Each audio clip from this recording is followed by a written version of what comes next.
Metallurgical observation plays an important role in the research of metals and other raw materials. In order to avoid material surface scratches or cracks on wafers, silicon wafers, sapphire, LCD and etc., it is essential to do surface quality inspection.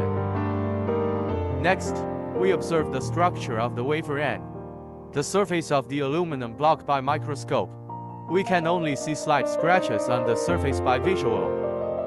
Grains, grain boundaries, and black second phase particles can be clearly observed under the microscope to analyze the strength of the material and determine if the aluminum is in good condition.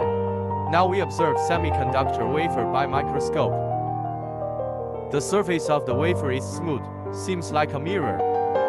Here put the wafer under Phenix BMC600 microscope.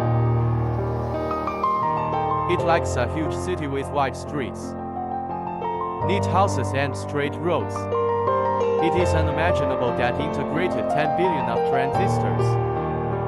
Phenix BMC600 metallurgical microscope, mainly used in semiconductor silicon wafers, LCD substrates, PCBA, solid powders and transparent or opaque industrial field inspection.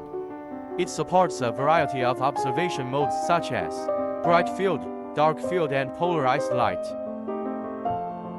Welcome to contact us via Alibaba to learn more about Phenix microscopes.